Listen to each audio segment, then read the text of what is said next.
Thanks, Hannah.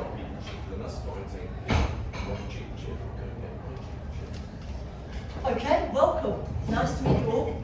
So we have PT, Group X, PT, bit of everything, Pilates, PT, Michelle, Group X, PT. Group X, so that's my name, that's my love. Group X. Group X in general rather than simple Pilates. Well, no, my only gravitated to Pilates. Oh, right. And we've got Alex and Tina, Jim. I'd do the rest if I could. Right. So this session is called Business Systemised. So you're all here. That's all right. I know. Right? Sorry. Yes. So I always find it interesting. Those of you who keep coming back to my sessions, thank you by the way. I always like to know the audience so I know how to manage the session. So we've got an hour to talk about that. So it's really helpful to me. I'm quite interactive, Tina, by the way. So I prefer discussing rather than me lecturing, so I know just a little bit. My background, however, to be able to present this to you is 7 companies. 7 companies I have been a director of. So the first one is Rage Fit. That was me as a little sole trainer aerobics instructor back in 1996. Pulse training was a metabolic profiling system. Yeah, that's fine. Where we tested using expensive equipment, your fat burn, sugar burn, on a gas analysis equipment, and it gave a reading as to how much you were utilising or not, so it helped people become metabolically healthy using heart rate training, zone training. Mobilist Performance was the first stab back in 2006 at what I'm doing now. And there was a large organisation called Mobilist Healthcare, and we were their kind of education hub. And we worked with them for about a year, and then there was a large American company bought them out for about 35 million. So we then changed to intelligent training systems. And I was a director of intelligent training systems. Some of you know me for a long time, up until from 2009 till 2013. And then it was in 2013 I set up Biomechanics Education, Kaizen project. It was 4 or 5 years ago, and then I moved freely last year. So that is all my experience on running a business. They failed miserably, and that's a really important message to convey, because the failure in particular of this one lost everything I owned. One of the most painful experiences I've ever had, where I had a mortgage, I was on my own, I had no job, I was in massive debt, there was a charge against my house to pay the banks back, so it was awful. It's the best thing that ever happened to me. Because I then learned what I wasn't going to do the next time around. So in that sort of process, particularly when, hey, how you doing? You're right. Particularly when we closed intelligent training systems, I'm literally going through my history of businesses, that's okay. And then decided I still want to do this, and even though that one's failed, I don't believe it was the content, I think it was we weren't business people. We didn't understand business, marketing, sales, etc. We were practitioners like you guys, we were personal trainers and physios, etc. So when I set up Biomechanics Education, I had the gold dust of what not to do. And I spent 2 years, it wasn't 2 years on £600 a month, but it felt like it. But I was literally no frills beans, you know what I mean? For a health professional, it was really hard work. But I stripped back everything. I'd been earning a lot prior to that, stripped it back, lived off £600-800 a month, scraped it. And I realised at that moment as well, just for your information, all the stuff I'm going to talk about today, I was no less happy. My quality of life actually didn't decrease. another important message. Yeah. So the experience of businesses that failed, didn't work, lost everything, allowed me to then confidently set up further businesses. And the 2 years I spent researching the stuff I didn't know to put biomechanics education back on track have enabled me to bring to you the tools I used today. I have 1 hour, all right, so I'm going to do my best. But what I'm bringing you might not be what you would normally access on a business course. So I think that's a good thing. We talked about it earlier. I think that's probably a good thing. So have you got pen and paper? What I'm going to get you to do is make notes and write things down, think, and then you can question me because I'm super interactive, aren't I, Alex? I like to work with you rather than chat to you, as I was saying earlier. As I go through this, there will be a set of questions and things I'm going to encourage you to do and write down and think about. But then what I'll do afterwards, if we've got your emails, I'll send you this template and you can redo it. You guys might do it as a team, yeah, or some of the tasks. And then that brings you to team bonding, isn't it, Tina? So, but whether you're a sole trader, whether you're a limited individual, whether you're running a facility, under a line manager, above you, whatever it is, there's a kind of an approach in this that for me, I haven't worked for 20 years. I've managed to make money out of doing what I love, which is spending time with people like you, share and learn from you guys as well.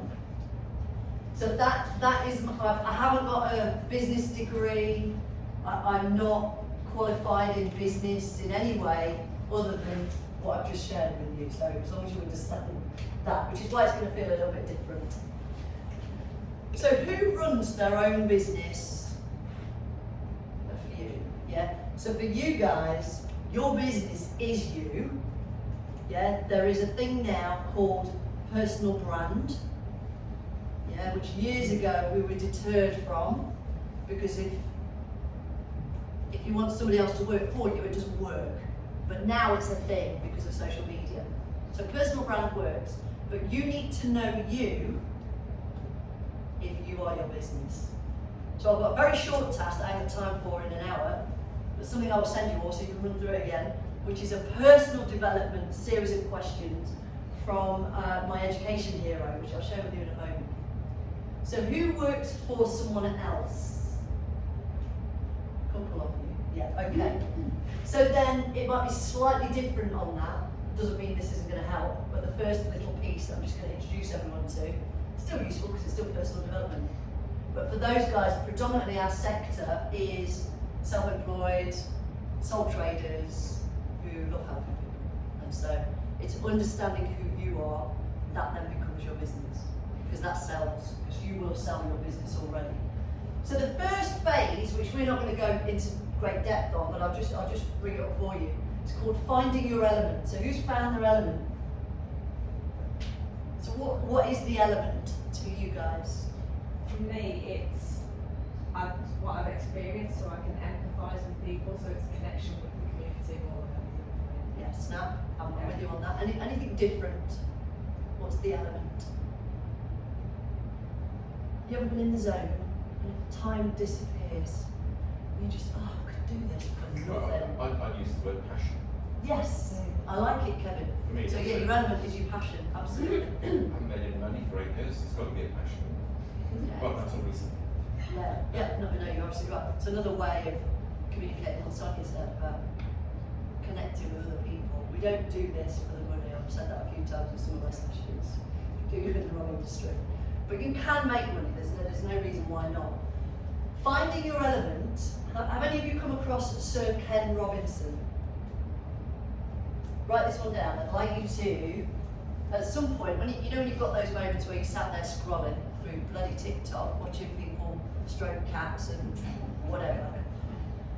Instead of doing that, go into YouTube or find the TED Talk that has been most watched out of all the TED Talks by Sir Ken Robinson. Sir Ken Robinson sadly passed away in 2021. For me, he changed my world as a non-academic, not very bright, You paint pretty pictures, Rach. You know. You be a carer. Yeah. Anybody had that kind of feeling at school? Yeah. A lot of our sector are very kinesthetic people. He will explain to you why you are still intelligent, but maybe creatively intelligent. You have a thing that is your element. If you haven't found it yet, he's written a fantastic book called Finding Your Element. He wrote a book before that called The Element, which describes what it is, but Finding Your Element is what I've taken this next slide from.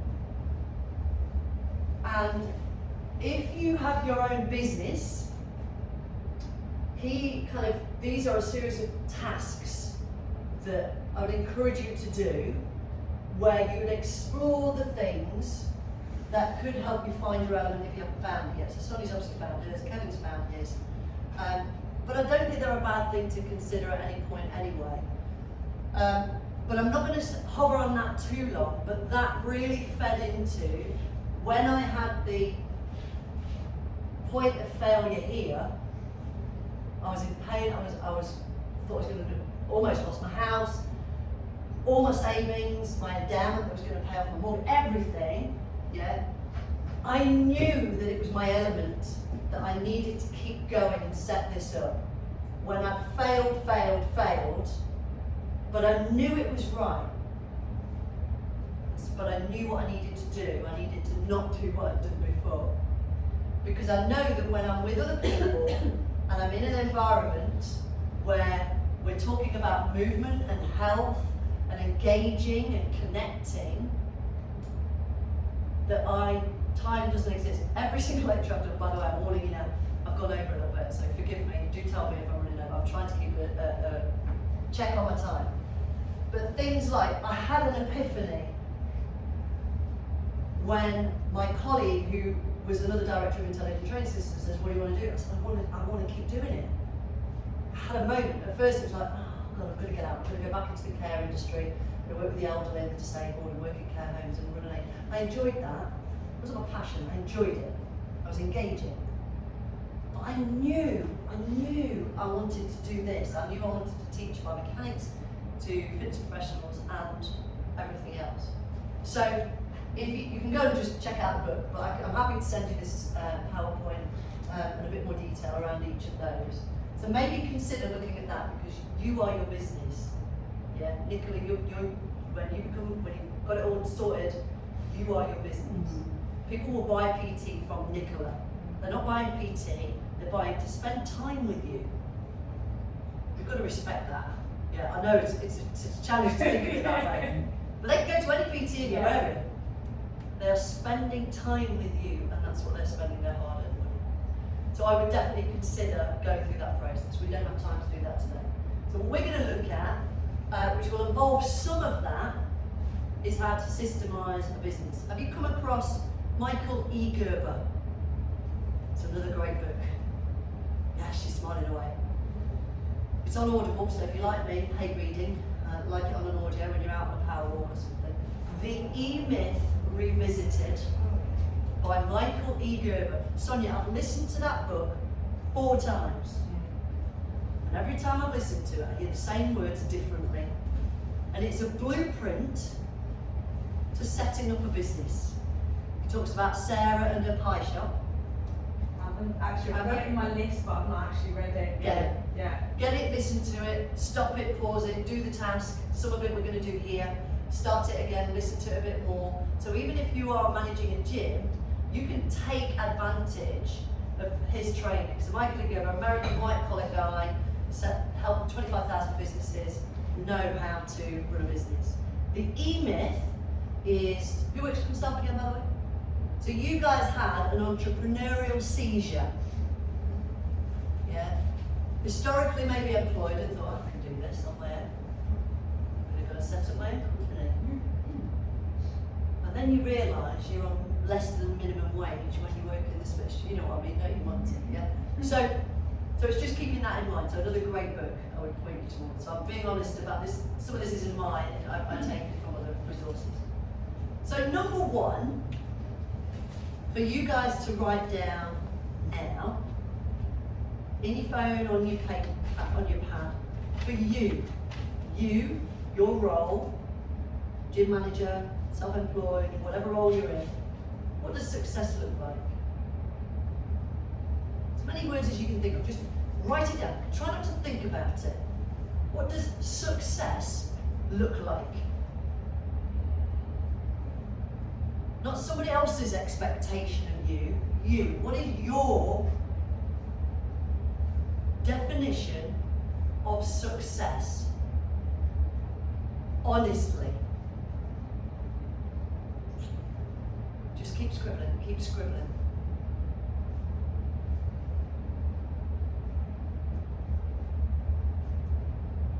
Because if you ask that question without too much thought, or you try and answer it without too much thought, people mostly say, nice house, a car, things. Yeah? Keep going, keep going, keep going.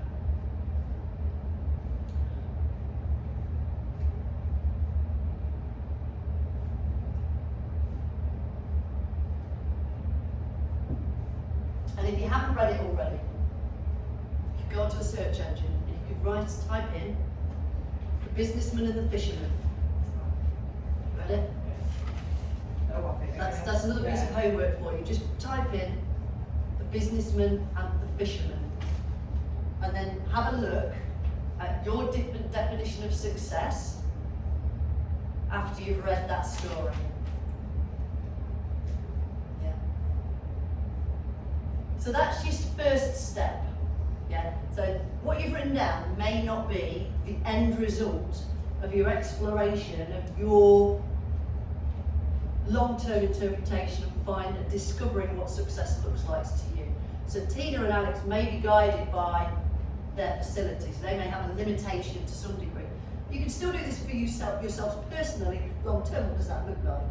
You might have a chat with your partner on a weekend away. Yeah, where are we going to live? What are we going to do? Do we have a dog? Do we have a kid? Do we have, you know? So it can be quite a nice experience. Sometimes people find it harder. Younger, older, again, it might be more challenging. Start there. And really try and get deep about what is success to you. When people go into business, there's these assumptions as to what a successful business looks like. This is what we're going to start to think about and really try and explore. So now what I'd like to do again, try not to think too hard. I want you to write down, you've got 10 million quid, just giving you 10 million quid, it's in the bank, tax-free. What does a perfect day look like? Start to finish, go. 10 million quid in the bank. What would you do, honestly? And that's going to stay there, it's not going to go away. You're going to save it or invest it, it's always going to be there. Do whatever you want, perfect day. Where would you be? Who would you be with? What would you eat? What would you wear? Where would you go? Would you dance in the sand? Would you drive a Formula 1 car around a racetrack? Would you go and spend time with certain people, family, loved ones? Would you be playing a sport? Would you be in a different town, a different country? Would you be in the same job? What would you eat? I'd eat Japanese every day. Ooh, I love a bit of sushi.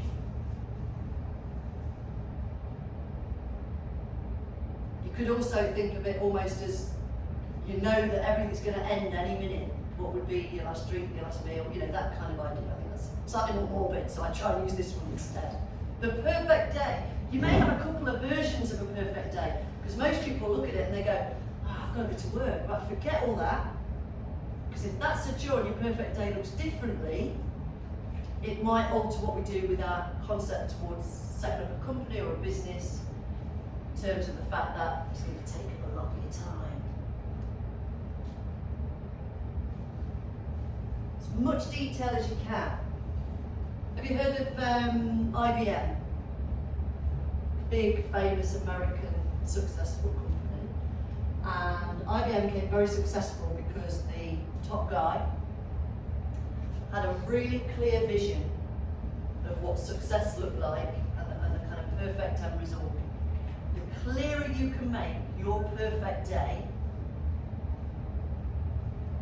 you know where you want to be, discrepancy between where you are now and where you want to be. Who's written something that looks like something they do on a regular basis already?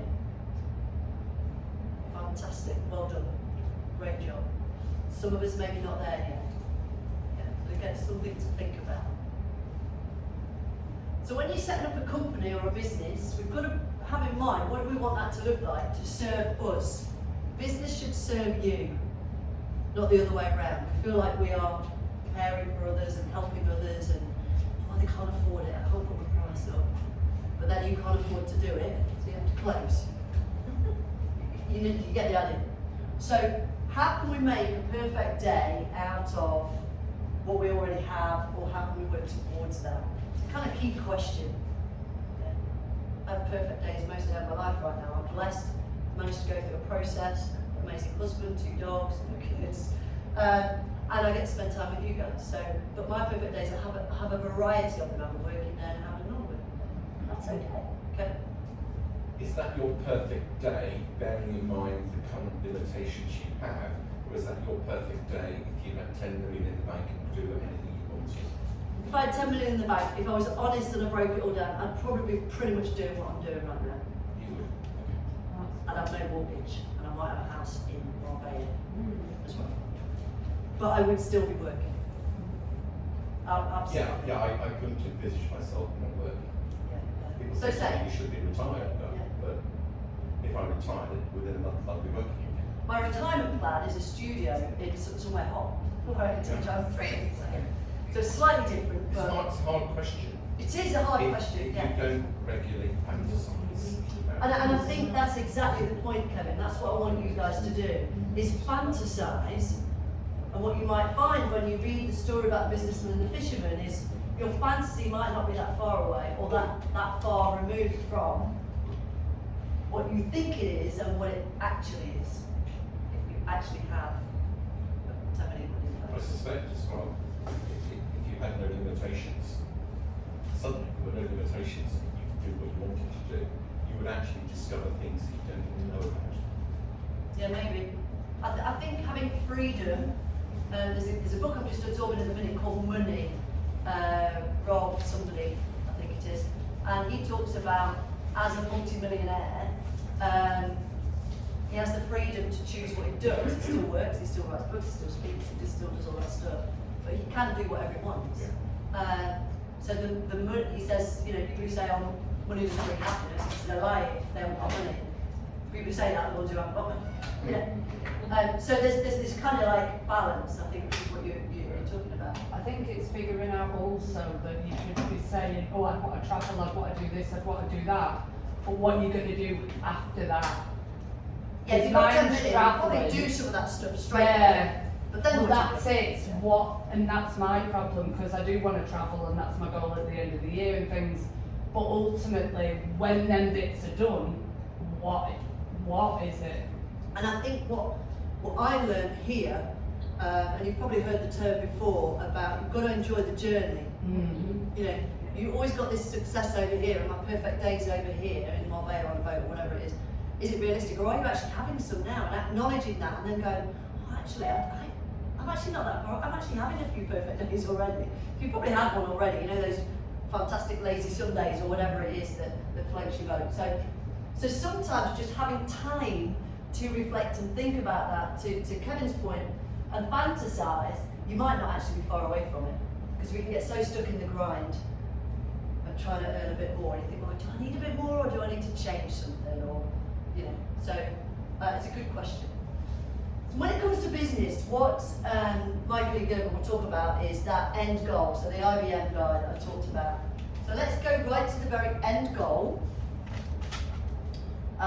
You could go retirement, you could go your funeral, do you know what I mean? You can go right to the very end, right at the very, very end. What does your legacy look like? Or if you're going to build a business and sell it, what would it look like? So this is really difficult, so I'm not expecting you to kind of like write something down right now. But start to think, so let's take, so Sonia for example, teaches classes, personal trainer, self-employed, run your own company. So where's the end? What does the end look like? What's the legacy? Do you want to, you know, you don't have to I want the answer. studio to continue, Right. but I want to be able to pull back a little bit to enjoy. So you've already got a bit of an idea. Yeah, Yeah? Yeah. To go a bit further beyond that as well. yeah. Yeah? So it's really getting to the point where, and there's a mathematical equation that you can put in here. Yeah, so you can literally make this scientific, because if there's maths and it's based on numbers. And this can change. So I do this every quarter. So you go, right, okay, so I want to retire in Marbella with a dominant cat and boat, whatever it is. I'm a studio to run, and I'm just sort of aware about it. I might teach the on class if I feel like it, let's say. So what number, what money number does having no mortgage, having a studio, paying staff, paying your mortgage, sorry, I do apologise, paying you some spare cash to live off, what does that number look like? Is it 500 grand? Is it £1 million? Is it 150 grand? What's the number? What house would you live in? Be a flat, 2-bed, 5-bed, mansion, camper van? To kind of go right to that far end and see if you can put a number on it gets really uncomfortable. If you've got a mortgage, but you own part of it and you've got a bit more mortgage left over, you know, then you own that, so that's already yours. So what more would you need? So you can then go, well, I'd like a car. How much is that? How much do you need to be coming in to live? So you go back, you look at your bills, yeah, but no mortgage, because we'll imagine we paid that off, yeah. So you can start to put some mathematical equations. So you should end up with a single number, the point at which you have completely retired, you've got no mortgage, you dog your house, your boat, whatever it is, and you just live, yeah. There is a number you can come up with. Don't be uncomfortable by it. Go for it. Yeah? And then when you've got that number, you go, okay, well, I'm 54. 2036 is my retirement age or thereabouts. So I've got, what's that, 13 years or something. So I've got 13 years. I own this much now, and I want to, so I need about another 200 grand or whatever the number is. So it's going to take me 13 years to make that number to get to where I want to be based on that vision. So then it starts to get real. Now I've done this several times, obviously. And when I worked out that number, and then you come back 10 years, 5 years, 1 year, whatever, to work out how much I charge per session today, I was like, I'm not far off. I'm going to smash that. Maybe I should change that end goal. And I've done that frequently, but then because I've done it more and more, I've now got a bit more ambitious at the other end. Because then what you add in is all the streams of potential incomes that you might be able to make. Now some of these you may not have considered.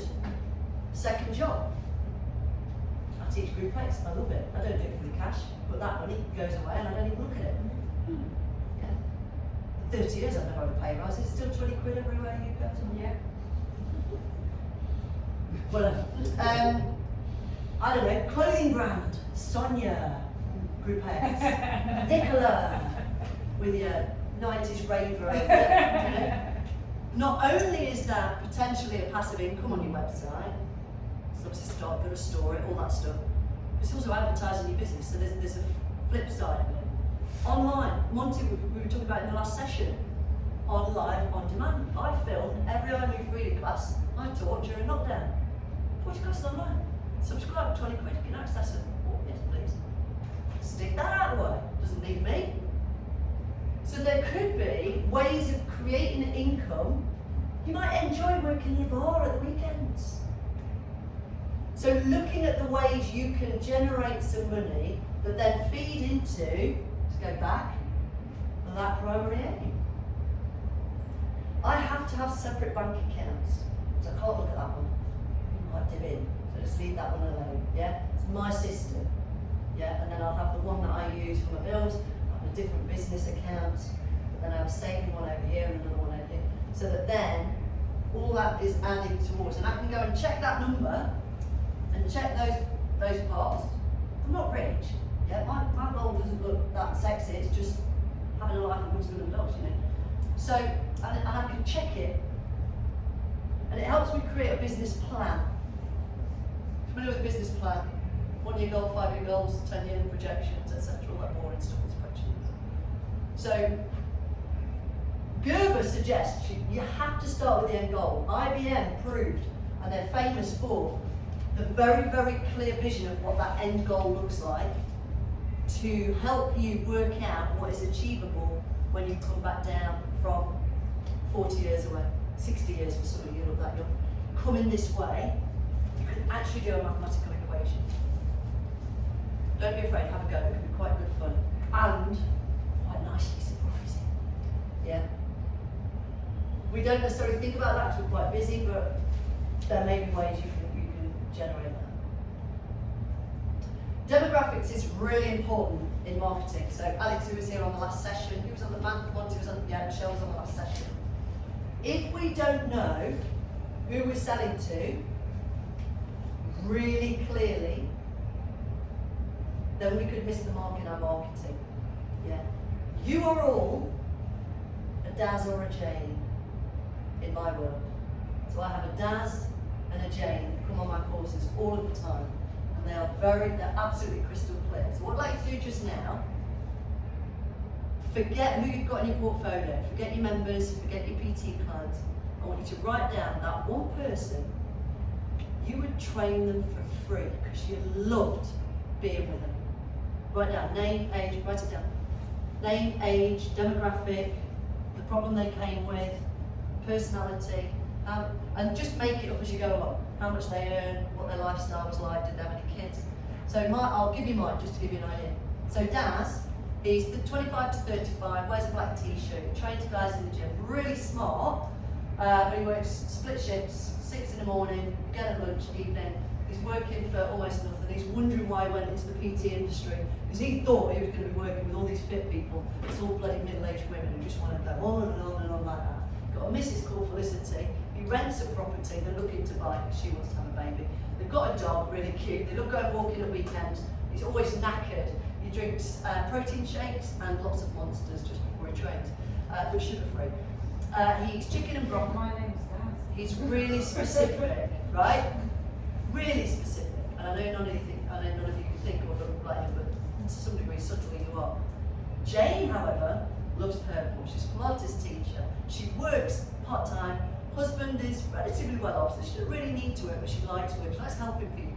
Other women, actually. She's probably got some higher level qualifications, similar to Joy over there, GP referral, low back pain, etc. Teenage kids, they're growing up. She's realising that actually they're going to be gone soon, so she can make a bit more of a career out of this because she really enjoys helping people.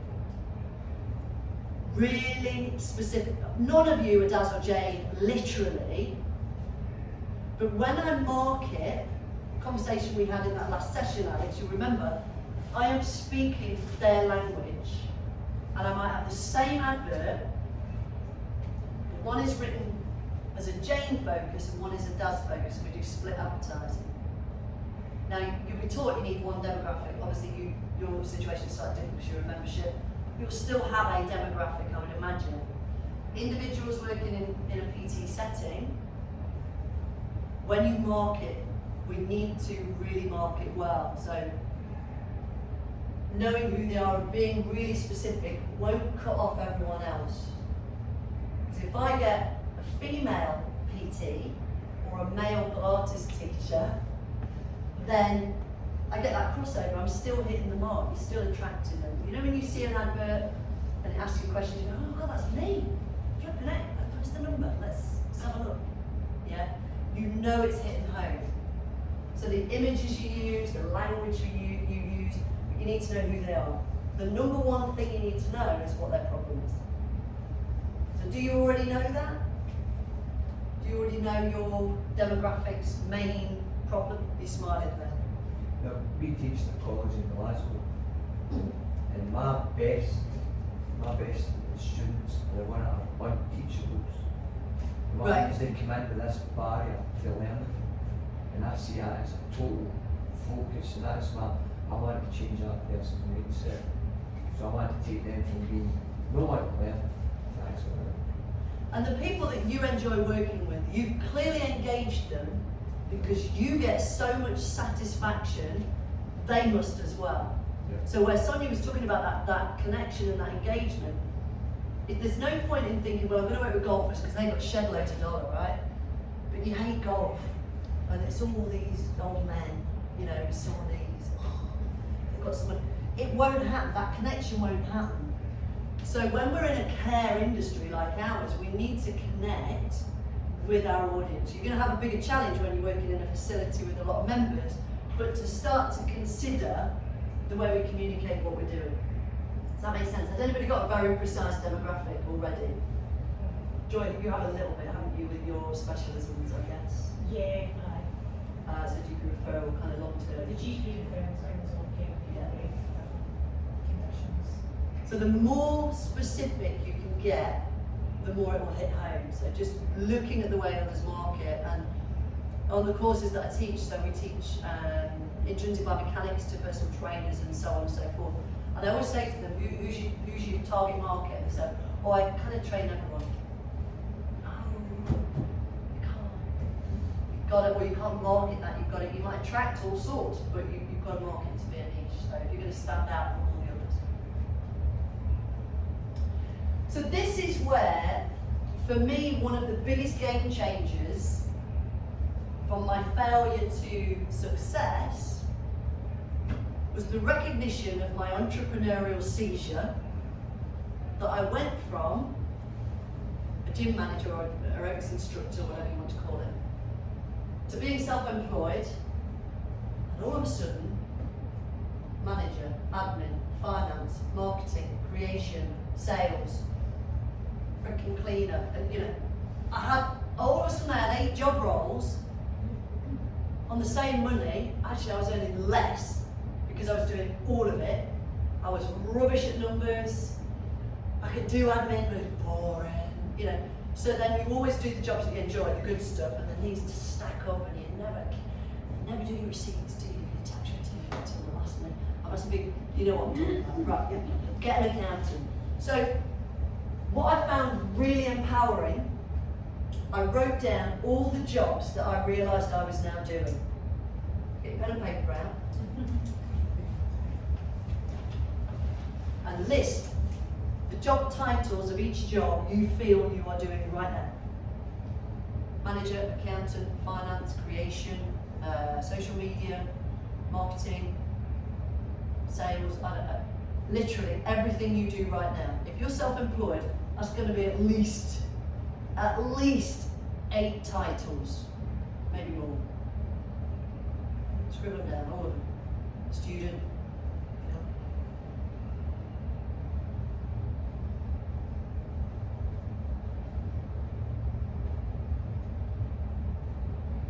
Now that's the easy part of this task.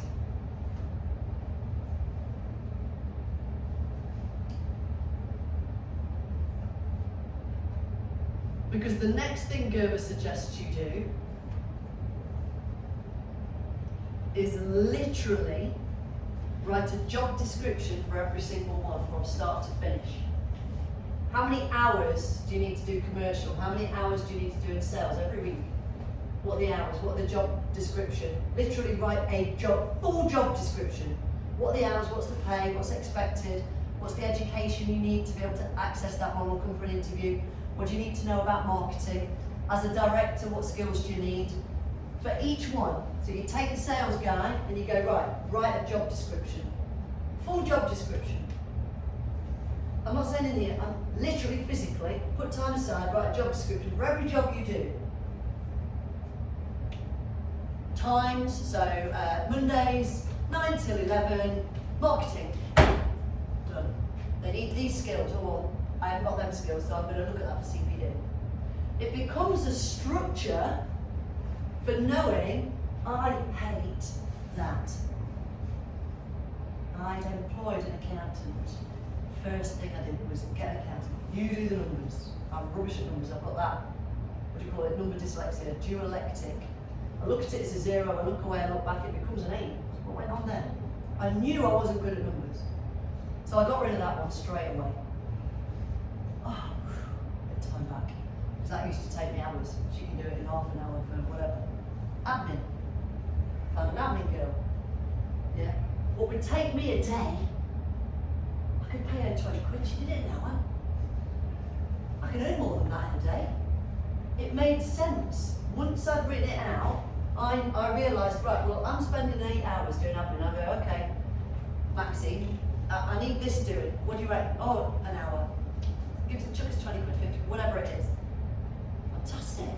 Got rid of that. Okay, what's next?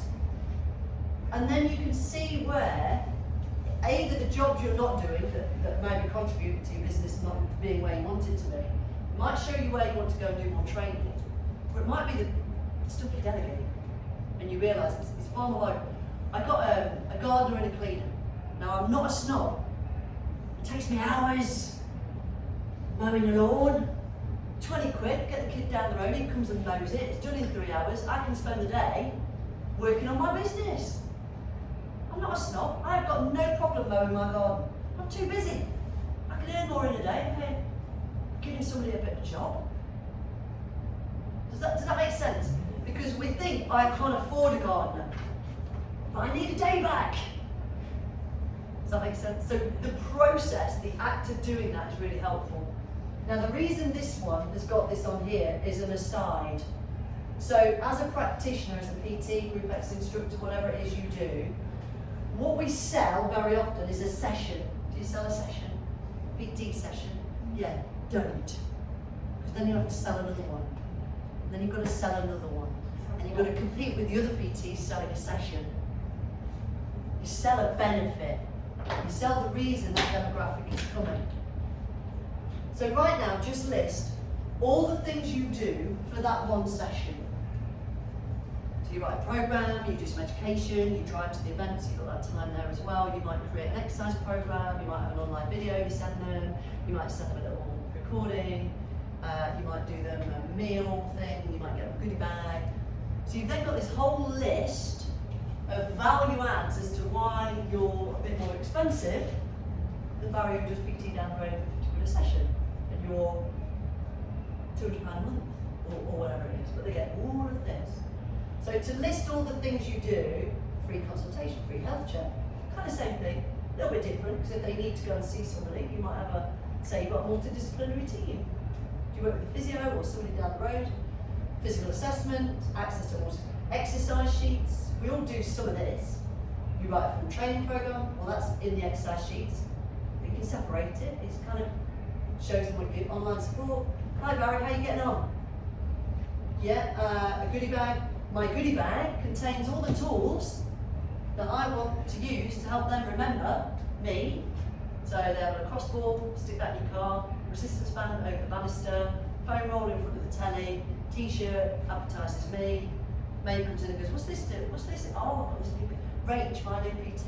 What's this doing? Oh, they don't forget to do the homework. Cost me 30 quid, I might put worth 80 quid because I've got a bulk discount. But I know they're going to do the homework and tell all their friends about it. Nutrition advice, etc., etc. So list everything. Why are you 100 quid and they're 50 quid? Well, I do all that. You get a full maintenance program, you get full of blah, blah, blah, blah. So don't undervalue what you do when you come into the industry. Have you ever heard of an elevator pitch? Very American, isn't it? Lift pitch doesn't quite sound the same. Do your lift pitch. Have any of you tried to create an elevator pitch? Strap line. You got one? You tried to create one? I've had one in the past when things like networking. Can you remember? No. So an elevator pitch, you get in the lift, the elevator with Richard Branson. He says, oh, what do you do? Or one of the dragons, Steve Bartlett. What would you say? What would you say? So I've got one company called China, which deals with English. Oh, right, okay. Yeah. But actually what you said before in your last conversation that we had, what did you say about you? I want to educate non-teachers. Yes. That is more punchy, yeah. So getting into, rather than, oh, I'm a PT, I do GP referral, I can, okay, so like all the other guys. What makes you, you? Why see you and not someone else? And what's the benefit you, or the problem you solve? Have a go, right, see if you can write down in one sentence, or 2 sentences at most. You've got 20 seconds tough, isn't it? I'm not expecting you to do all this perfectly just now. This is to do it conceptually. Try and write something, and then you can go back to it later on. And then once you've written it, or as you're writing it, is it emotional or is it factual? Is it what you do, or is it the problem you solve? Because you want it to be the problem you solve to some degree, and maybe create an emotion. We all buy on emotion. 3 for 2 deodorants, buy now. Last in stock. I'm an easy sale. I love a bargain. So an elevator pitch then prepares you for that very quick. So what do? Help ladies feel good, become stronger, and develop new friendships. Like it. There's emotional, there's social, kind of demographic specific. So also, if it's possible, I would always say, why are you asking? Because people love talking about themselves, don't they? And they'll probably tell you what to sell them. Yeah. Why are you asking? Oh, I've got my back, you're a PT. Oh, and how is that? How is that making you feel? So that session tomorrow, by the way, I'm doing more of the behaviour change stuff, so the stuff I talked about earlier. So we'll go into that in more detail, but knowing what you do in terms of the benefit, rather than I'm a personal trainer, I charge £50 an hour, but you can book 10 and get one free. Yeah, you get the idea. So trying to get into the skin, one of your best tools is your successes. So the people you've succeeded with is getting them to say, so what was your experience of working with me? You don't say, did you enjoy working with me? Yep. Say, what was your experience when we worked together? Can you describe that? And they'll probably tell you a great elevator pitch. So that's a really good model. You can get them on camera and ask if you can put it on social media. It's another great elevator as well. So thinking about your elevator pitch. Goal setting is something that we are all, so time is an issue, yeah? We've all got loads of time. We kind of fill our days, don't we, because we do now, because everything's fast paced. So goal setting, so this is a guy called Brian Tracy. You can get, by the way, all these guys, you can get, some of this you can get free stuff. Brian Tracy gives loads away. Have you ever heard the term eat your frog? Yes. It's Brian Tracy, yeah? So we have all these things to do, and we have little time to do it. And I used to have this fear about spending time doing stuff like this, because I was too busy doing it. So you need to start working on your business, not just in it, to develop it. So it's not where you want it to be. And he talks about goal setting. So decide what you want to do. It's really important. Key themes. Just pick the top 3. You can do this regularly. It's not just a one-off. And you go, right, what's the most important things? Write them down now. So go.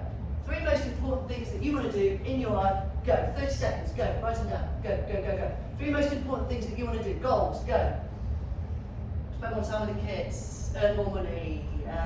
Run a marathon. I don't know. 3 goals. 3 key goals. Anything at all. You can change your mind. I'm not going to look at it. This is not a test. So you can write whatever you like. Okay, you've had your 30 seconds.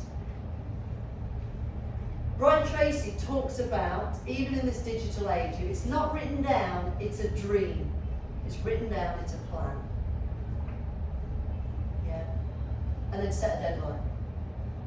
So I'm going to give you another tool at the end that will allow you to do that based on what you've just written. You can do that daily, you can do it weekly, you can do it monthly, whatever you need, but then it's finding a model where you actually do it. It's all right writing it down, but you have got to actually then plan to take action. There's a lot more in that, but if you go and follow Brian Tracy, he does loads of free PDF downloads. So, have you not heard about, some of you not heard about Eat Your Frog? You know the gnarly job, the big job that you keep putting off, and you keep sitting on eBay buying stuff, so that's more fun. And there's that one job, he says every morning, eat the frog first. The big, gnarly, horrible job, might be a little gnarly, horrible job, the job you hate, probably the finance or the admin for me, put it at the top. Get that done first, and then carry on with the next 2 big jobs. Yeah. Eat the tadpoles. Sorry? Eat the tadpoles. Eat the tadpoles, yeah, thanks, Monty. So just a little bit on time management. So this I found really difficult. And so for 1 to 2 weeks, a minute counter. So I literally took a book around with, it was actually my phone, on my notes in my phone. And I wrote down every single minute of every day for 2 weeks, solid, what I did. Found myself on TikTok scrolling for 6 minutes. Went to the bathroom, did a bit of work, but I was very specific. And I talked about the jobs that I did, marketer, sales, admin. So I calculated in those two. Sounds really difficult. The value you'll get if you can do that, from the second you wake up and get your phone out and check your emails, which you all do, right? Delete. 20 minutes. To the last thing at night when you go to bed. And then what you can do is colour block, marketing, sales, 2 hours, admin, half an hour, TikTok, far too long. Yeah? And you can block out and see a regular week or 2 weeks what you're actually doing and how much time you're wasting. And then how much you can facilitate and action what you actually want to do just by acknowledging it and measuring it. When you measure it, you can manage it. If you're not measuring it, you have no idea what you're doing. So if you can, have a go at that. Even if it's a week, try it for 1 day, you might be surprised. Eat your frog, we've talked about that one already. And then calendar scheduling. So once you make a plan and you've got this idea and this goal, stick it in, put an alert on it, and make sure it brings your attention to, right, I need to do that. I've got to block out an hour, turn the phone on, turn the laptop on, I'm going to work on layout. Habit stacking. Have you come across habit stacking? Atomic Habits? Yeah. It's another book, it's on audio. And you've heard about habit stacking. Do you do that already? Any experiences of that? Anybody not heard of habit stacking? So, without fail, you will go to the bathroom on a daily basis. So you get a post-it note and you stick it on the wall in the bathroom saying, don't forget to remind you to do something. And it might be, check your emails while you're in the bathroom, because then you're habit stacking, yeah? So you're creating a habit of doing it then. So don't do it when you first wake up and waste 20 minutes in bed checking your emails. So I'm going to do that with my bathroom habit or whatever it is. Or putting the kettle on, and you put a post-it note behind the kettle saying, do your rehab exercises against the wall. You do wall glides while the kettle's boiling, so your spine. Does that make sense? Really good idea. And do any of you keep a reflective journal or diarise? Yeah? Yes, no, yes, no? So you do that, we do this in our head. So every time you see the client not done a class, in your head you go, Barry was a bit off today. He wasn't quite right. I mean, he was squatting okay. I'm going to give him a ring later, see how he's getting on. But we don't document it, we don't then think about it in any great detail. So we think about what went well, what didn't go so well, what we think about that, and then how we might want to change it. Yeah? So if we document things like this, we can then action what didn't go so well. So this might be daily, sessionally, weekly, or monthly, about your business to reflect on how far you've got based on what you're learning this weekend and what you'd like to achieve over time. Really simple process, but again, writing it down makes it manageable rather than staying in the head. We've got too much in here already. If you write it down, you can remove it and let it go, because you know it's written down on a timer. Yeah.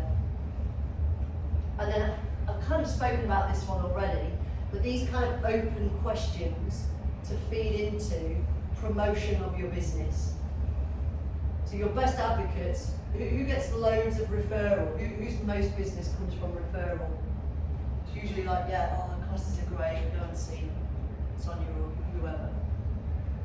So that can really promote, and even in gym facilities, they're really good. Use those quite a bit, don't they? Referrals have been one of my biggest growth to business. I remember doing a course and the guy saying, he says, look, if someone's going to buy from you, it's a good point to get referrals from them, to buy from them. So it's how you ask the question. You know, is there anybody that you think might want to get the same results as you? Yeah, you just give me 5 referrals. Yeah. So one of the tactics I use, based on what Monty was saying, so I do biomechanical assessments on a massage table, so I assess clients. Part of my offer is, so Sonia wants to come, I say, well, bring a friend along with you, and then they might see some of the things you can't, and they can help you remember the homework, and they can be an ally and a champion when I give you some homework. And then the friend comes on, this is really interesting. But I've positioned it that is to, and it is to Sonia's advantage, to bring someone along who says, oh, have you done that stuff that Rach taught you? I might give her a ring, I might go, I think that's quite good. And it's no problem to me, it's free marketing. Bring your family if you like, But it's also positioning it that it's to Sonia's advantage, having someone in her home, so you've got that ripple effect, you're not there on your own doing it. You've got somebody else saying, have you done it yet? I'll do it with you if you want to go for a walk or whatever the idea is. So yeah, absolutely, referrals big. And this, if you do your job description writing, your planning, etc., the financial numbers on it, then you will have a bulletproof business. So even if you're not going to sell it, if you build it like you are, then when you get to the point that Sonia wants to retire and get people working in there, she goes, well, there's the job descriptions, that's the list of systems. If you do all that, it'll work, because that's been working for me. So if you build it, when I went through an acquisition, and I've sold some of my company to a large multi-billion pound company, the largest in the UK now, and I had to go through the process of looking at it, shit, they're going to be looking at all the detail. And I went to it and I looked at it and I thought, actually, I'm pretty much there. Rather than, I've got to show them the numbers, and that really uncomfortable part. And I was then able to sell some of my company to a large company. So that may not happen, that might not be what you're trying to achieve. But I want you to think for a moment about anything about your business that makes you uncomfortable. If I said, I want to see all the details, I want to see your numbers. Let's have a look at your P&L. I said that, how do you feel? Your cash flow? Let's have a look at all your receipts, ready for your tax return. How would you feel about that? All right? Yeah, go for it, have a look, it's all here, it's all organised. So then when we go to attack it, we get uncomfortable with it. Yeah? So we've got somebody else doing it and we just say, right, tell me, Sue, what we're looking at, what's the numbers? There you go, there's your P&L. Fantastic. There you go. So we then feel confident and competent, irrelevant of whether we're selling it or not. Build it like you're going to sell it. That concept can really feed into the building of a business that then becomes bulletproof. Make sure the business serves you, not the other way around. If you're not earning enough, you can't keep serving your community. You've got to have the numbers right. So this is your last one for today. So this is from Dr. Gary Mendoza. Have you come across Mendoza yet? And he teaches nutrition and behaviour change.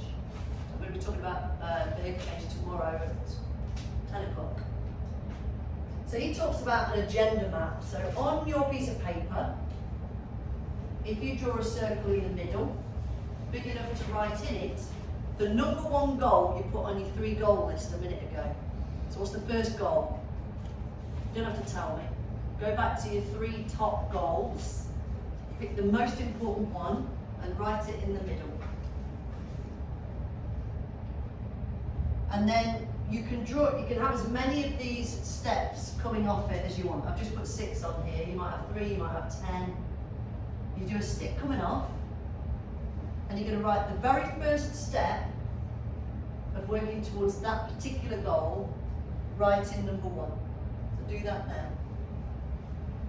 So after today, or from right now, looking at that number 1 goal you've got in that circle, whatever it is, might not be business related, that's okay.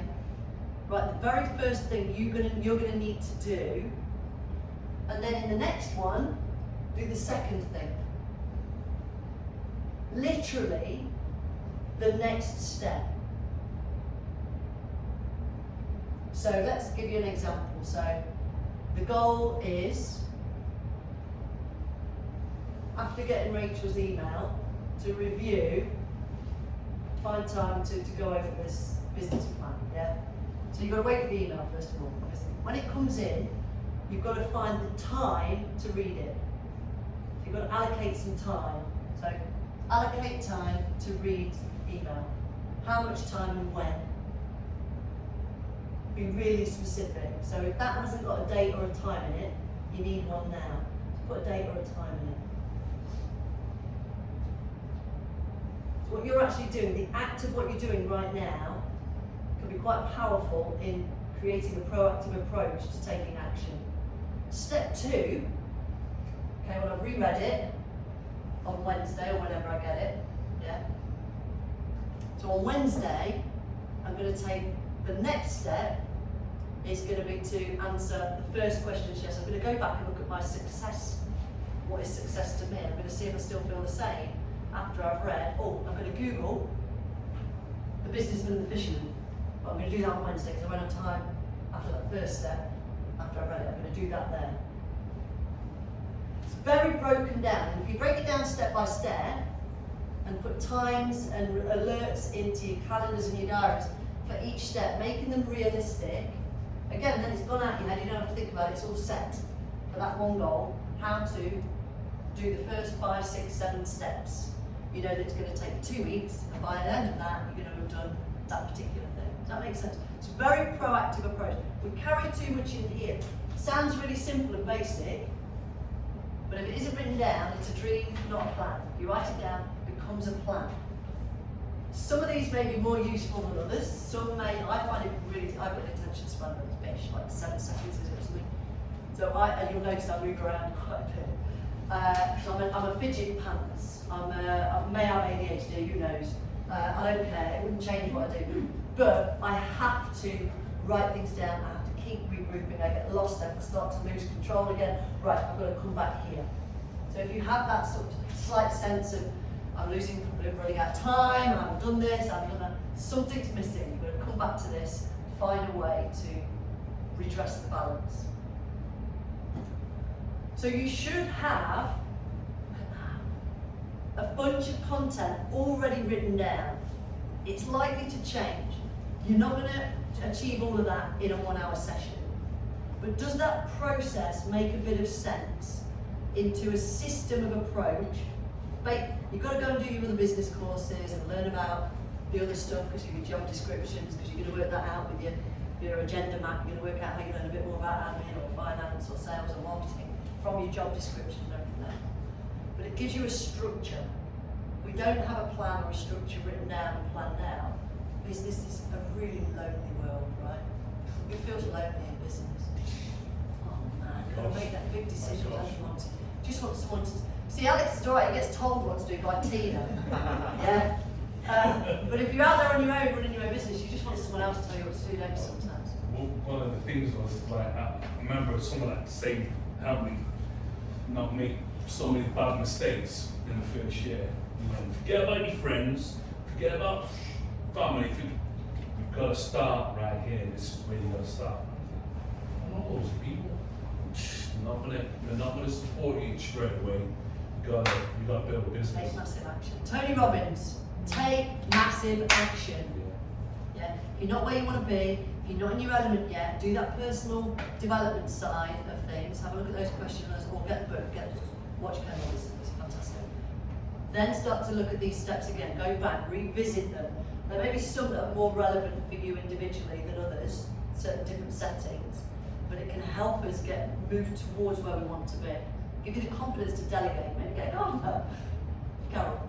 The hardest thing when you've got your own business and you've built it up for years and years is letting go and letting somebody else come in. Yeah. But if your systems are in place about how you want it to run, it's easier to hand over. Yeah. So or get another instructor in to do your style or whatever. Yeah. So I've just had surgery, been off for 8 weeks, first time in 16 years, stopped. And my teachers are running my business and it's still successful. It's like, oh, I don't have to work every hour. Well done, Carol. Good job. You know what I say mean? to me You just earlier. don't stop. It's like, Carol's running a successful it's business letting already. go. Yeah. But you've just made me realize I don't have to go back and kill myself. Well done. You can So retire. Thank you. No, you're welcome. No, thanks for sharing. I hope that was helpful. I will be sending you that so you can then revisit it look at what you've written down, maybe explore it a little bit more. And if you want to get in touch, do. I'm here tomorrow at 10 o'clock talking about adherence versus compliance, taking a medical model, fitting it into our industry. We're going to do some behaviour change motivation interviewing techniques. So if you want to learn that, we're here at 10. Thanks ever so much. Sorry it's a bit warm in here. A little bit, maybe 5 minutes over. Thanks guys. Enjoy. 16, well done. Thanks guys.